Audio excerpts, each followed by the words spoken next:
Chapter 2 Biological Classification. Since the dawn of civilization, there have been many attempts to classify living organisms. It was done instinctively, not using the criteria that were scientific but born out of a need to use organisms for our own use, for food, shelter, and clothing. Aristotle was the earliest to attempt a more scientific basis of classification. He used simple morphological characters to classify the plants into trees, shrubs, and herbs. He also divided animals into two groups, those which had red blood and those that did not.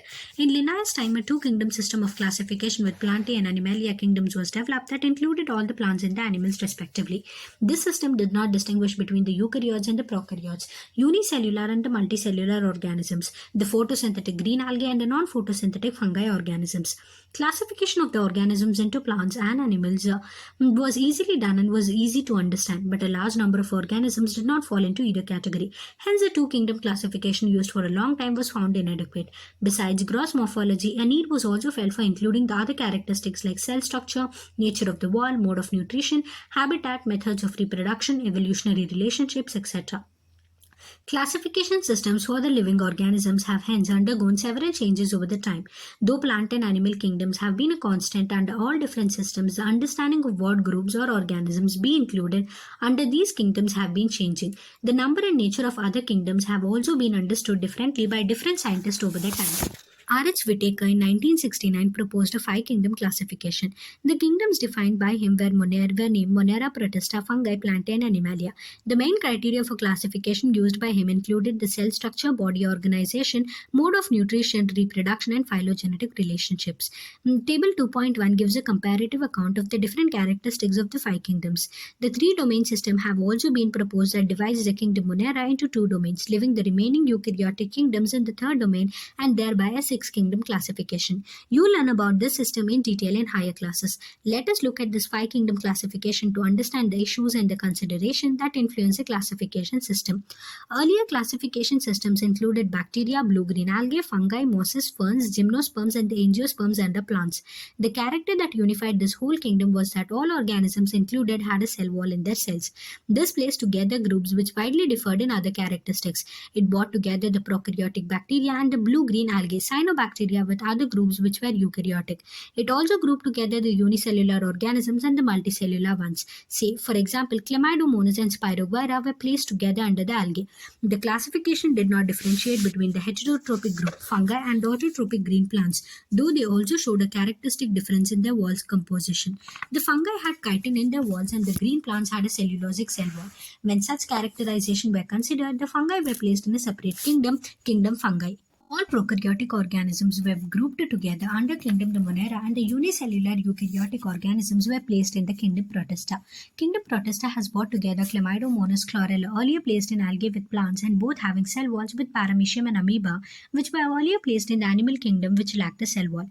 It has put together organisms which in earlier classification were placed at different kingdoms. This happened because the criteria for the classification changed. This kind of changes will take place in the future too, depending on the improvement in our understanding of characteristics and evolutionary relationships. Over the time, an attempt has been made to evolve a classification system which reflects not only the morphological, physiological, and reproductive similarities but is also phylogenetic, that is based on evolutionary relationship. In this chapter, we will study characteristics of kingdom Monera, Protista, and fungi of the Whittaker system of classification. The kingdom Plantae and Animalia, commonly referred to as the plant and animal kingdoms respectively, will be dealt separately in chapters 3 and 4. Kingdom Monera. Bacteria are the sole members of the kingdom Monera. They are the most abundant microorganisms. Bacteria occur almost everywhere. Hundreds of bacteria are present in a handful of soil. They also live in extreme habitats such as hot springs, deserts, snow, and deep oceans where very few other life forms can survive. Many of them live in or on other organisms as parasites. Bacteria are grouped into four categories based on their shape: the spherical coccus, plural cocci; the rod-shaped bacillus, plural is bacilli; the comma-shaped vibrium, plural is vibrio; and the spiral-shaped spirillum, plural is spirilla. Though the bacterial structure is very simple, they are very complex in behavior. Compared to many other organisms, bacteria as a group show the most extensive metabolic diversity. Some of the bacteria are autotrophic, that is, they synthesize their own food from inorganic substrates. They may be photosynthetic autotrophic or chemosynthetic autotrophs. The vast majority of the bacteria are the heterotrophs, that is, they depend on other organisms or on dead organic matter for food. Bacteria. These bacteria are special since they live in some of the most harsh habitats such as the extreme salt salty areas like halophils, hot springs, thermacidophiles, and marshy areas methanogens. Archaebacteria differ from other bacteria in having a different cell wall structure, and this feature is responsible for their survival in extreme conditions. Methanogens are present in the gut of several ruminant animals such as cows and buffaloes, and they are responsible for the production of methane biogas from the dung of these animals. Eubacteria. There are thousands of different eubacteria or true bacteria. They are characterized by the presence of a rigid cell wall and, if motile, a flagellum. The cyanobacteria, also referred to as the blue-green algae, have chlorophyll A similar to green plants and are photosynthetic autotrophs. The cyanobacteria are unicellular, colonial or filamentous, freshwater or marine or terrestrial algae. The colonies are generally surrounded by gelatinous sheath. They often form blooms in polluted water bodies. Some of these organisms can fix the atmospheric nitrogen in specialized cells called heterocysts. Example: Nostac and Anabina. Chemosynthetic autotrophic bacteria oxidize the various inorganic substances such as nitrates, and ammonia and use the released energy for their ATP production. They play a great role in recycling the nutrients like nitrogen, phosphorus, iron, and sulfur. Heterotrophic bacteria are the most abundant in the nature. The majority are the important decomposers. Many of them have a significant impact on the human affairs. They are helpful in making curd from milk, production of antibiotics, fixing nitrogen in legume roots, etc. Some are pathogens causing damage to the human beings, crops, farm animals, and pets. Cholera, typhoid, tetanus, citrus canker are well-known diseases caused by different bacteria. Bacteria reproduce mainly by fission. Sometimes under unfavorable conditions, they produce spores. They also reproduce by a sort of sexual reproduction by adopting a primitive type of DNA transfer from one bacterium to the other.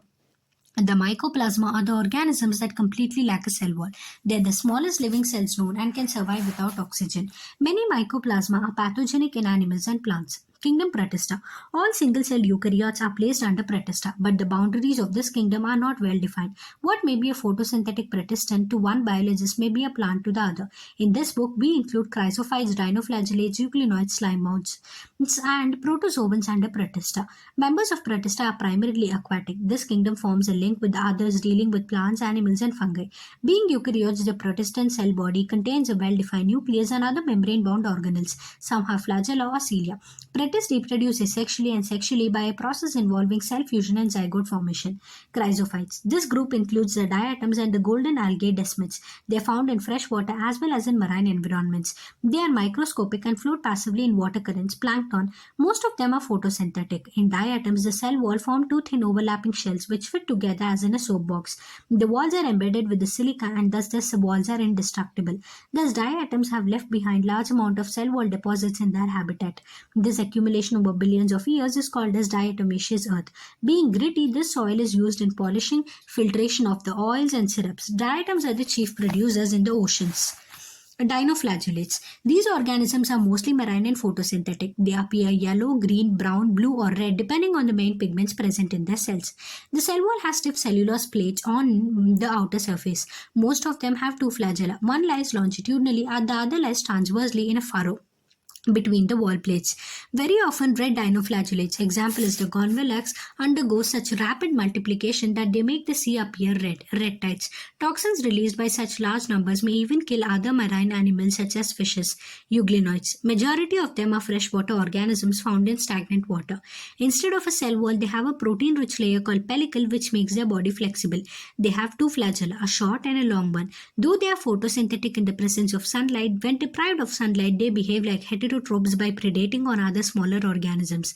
Interestingly, the pigments of euglenoids are identical to those present in the higher plants. Example, euglena. Slime molds. Slime molds are saprophytic protists. The body moves along the decaying twigs and leaves, engulfing organic material. Under suitable conditions, they form an aggregation called plasmodium which may grow and spread over several feet. During unfavorable conditions, the plasmodium differentiates and forms fruiting bodies bearing spores at their tips. The spores possess two walls. They are extremely resistant and survive for many years even under adverse conditions.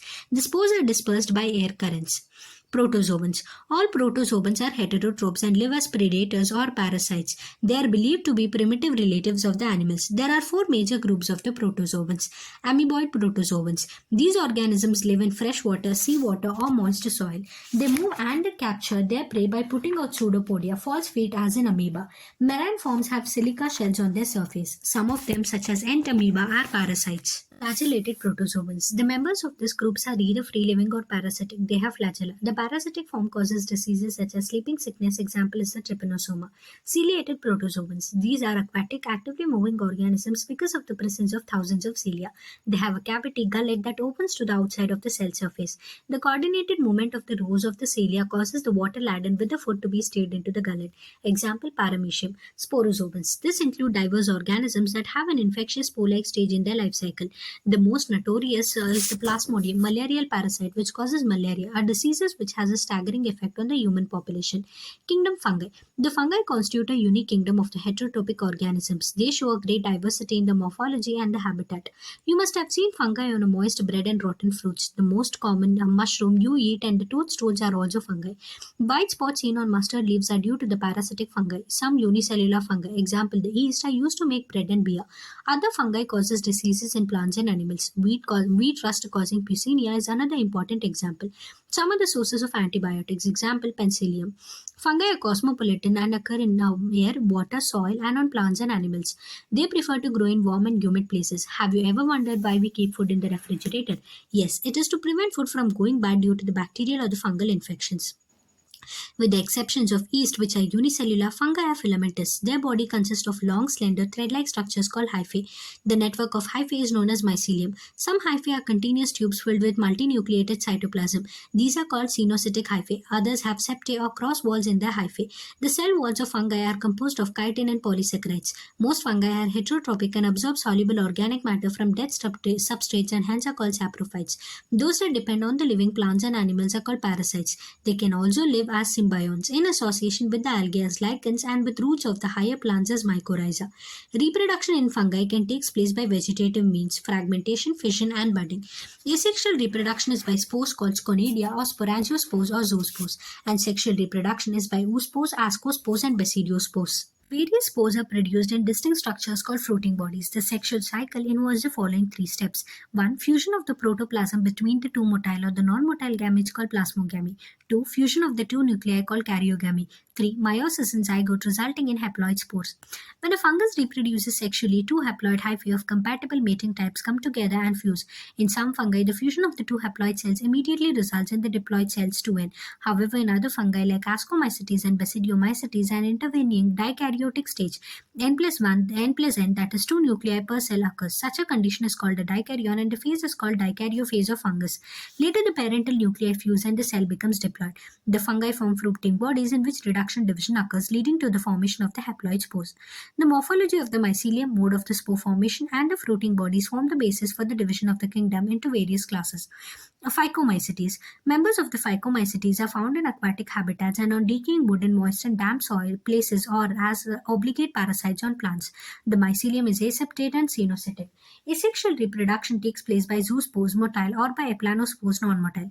These spores are endogenously produced in the sporangium.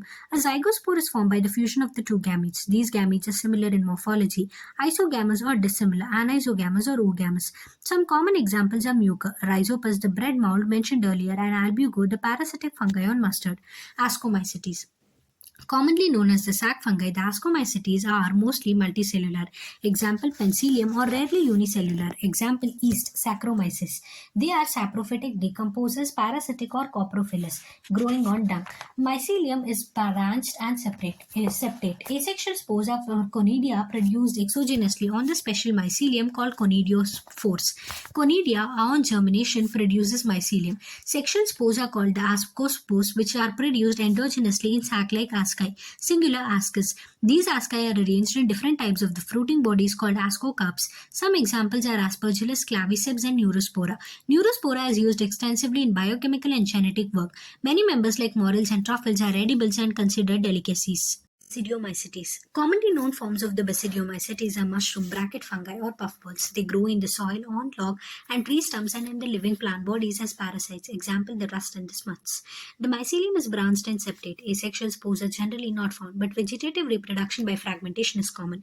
The sex organs are absent, but plasmogamy is brought about by fusion of two vegetative or somatic cells of different strains or genotypes. The resultant structure is dikaryon, which ultimately gives rise to basidium. Karyogamy and meiosis takes place in the basidium, producing 4 basidiospores. The basidiospores are exogenously produced on the basidium, plural the basidia. The basidia are arranged in fruiting body called basidiocarps. Some common members are agaricus, mushroom, ustilago, smut, and Puccinia, the rust fungus. Deuteromycetes, commonly known as imperfect fungi because only the asexual or the vegetative phases of these fungi are known. When the sexual forms of these fungi were discovered, they were moved into classes they rightly belong to. It is also possible that the asexual and the vegetative stages have been given one name and placed under Deuteromycetes, and the sexual stage another and placed under another class. Later, when the linkages were established, the fungi were correctly identified and moved out of Deuteromycetes. Once perfect or the sexual stages of the members of the Deuteromycetes were discovered, they were often moved to Ascomycetes and Basidiomycetes. The Deuteromycetes reproduce only by asexual spores known as conidia. Mycelium is septate and branched. Some members are saprophytes or parasites, while a large number of them are decomposers of litter and help in mineral cycling.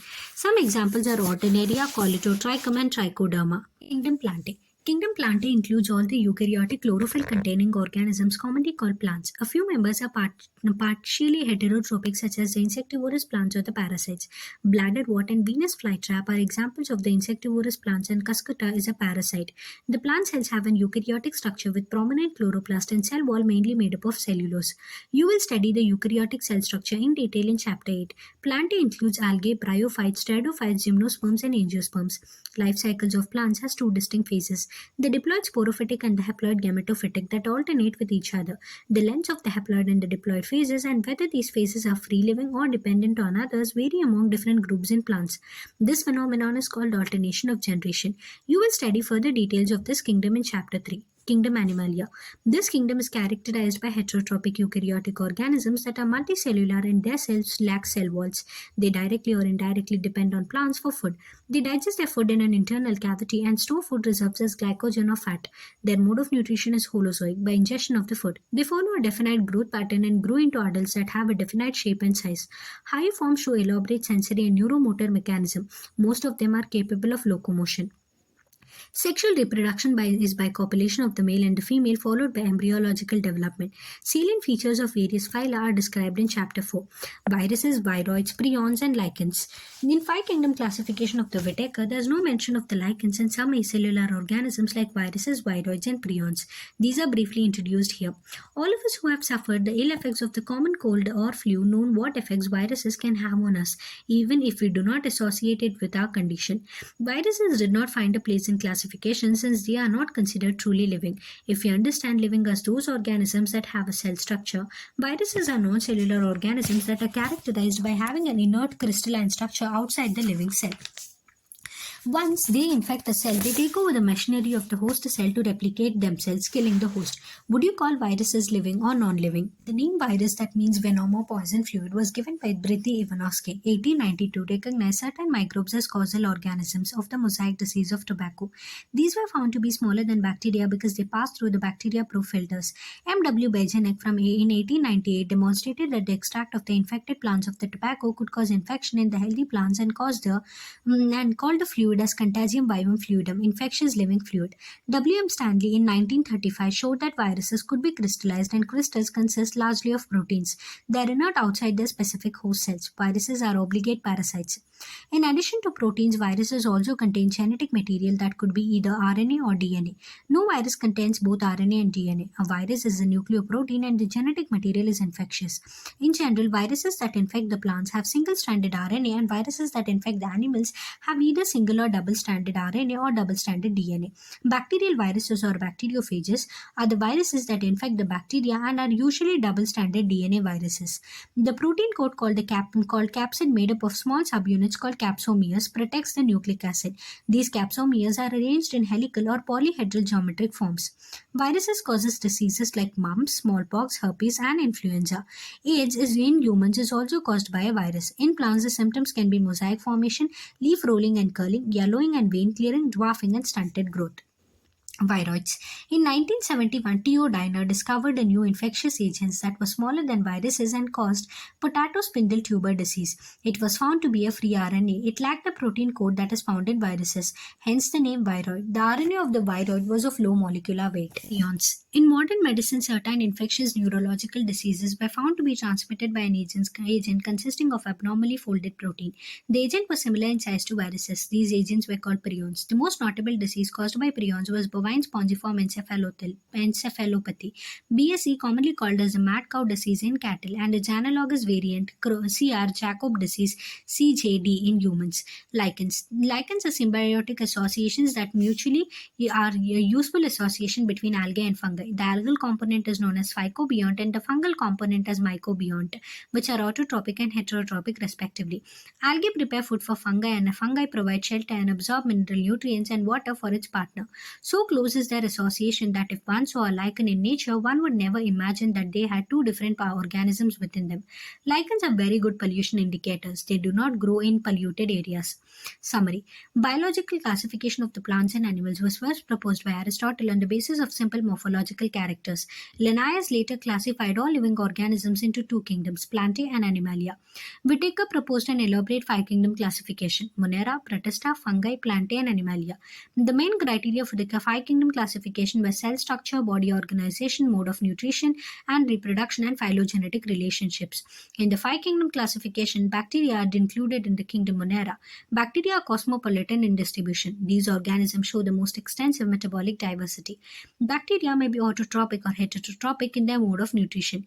Kingdom Protista includes all single-cell eukaryotes such as chrysophytes, dinoflagellates, euglenoids, slime molds, and protozoans. The protists have defined nucleus and other membrane-bound organelles. They reproduced both asexually and sexually. The members of kingdom fungi show a great diversity in structures and habitat. Most fungi are saprophytic in their mode of nutrition. They show asexual and sexual reproduction. Phycomycetes, Ascomycetes, Basidiomycetes, and Deuteromycetes are the four classes under this kingdom. The Plantae include all the eukaryotic chlorophyll-containing organisms. Algae, bryophytes, pteridophytes, gymnosperms, and angiosperms are included in this group. The life cycle of the plants exhibit alternation of generations, gametophytic and sporophytic generations. The heterotrophic eukaryotic multicellular organisms lacking a cell wall are included in the kingdom Animalia. The mode of nutrition of these organisms is holozoic. They reproduce mostly by the sexual mode. Some acellular organisms like viruses and viroids as well as lichens are not included in the five kingdom system of classification. Thank you.